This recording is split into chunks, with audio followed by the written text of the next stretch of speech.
بسم الله الرحمن الرحيم عما يتساءلون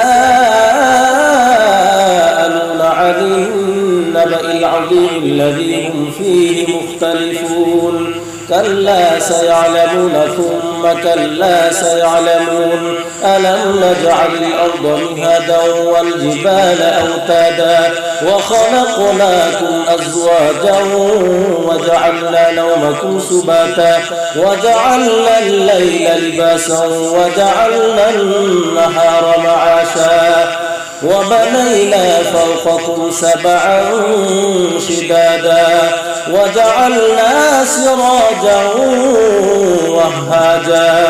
وأنزلنا من المعصرات ماء ثجاجا لنخرج به حبا ونباتا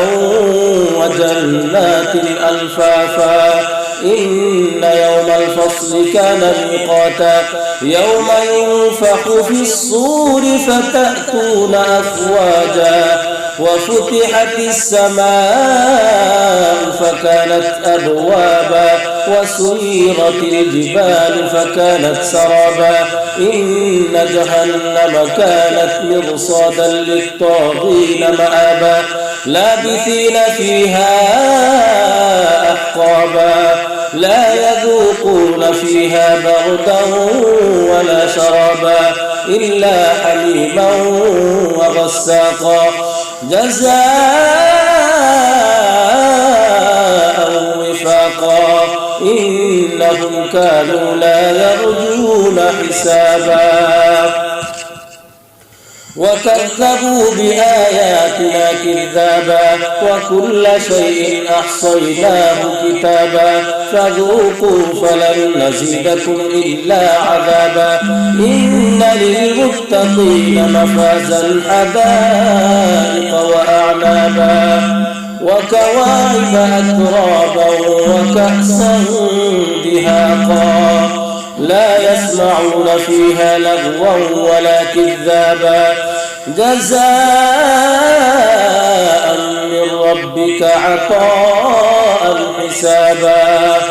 رب السماوات والأرض وما بينهما الرحمن لا يملكون منه خطابا يوم يقوم الروح والملائكة صفا لا يتكلمون إلا من أذن له الرحمن وقال صوابا ذلك اليوم الحق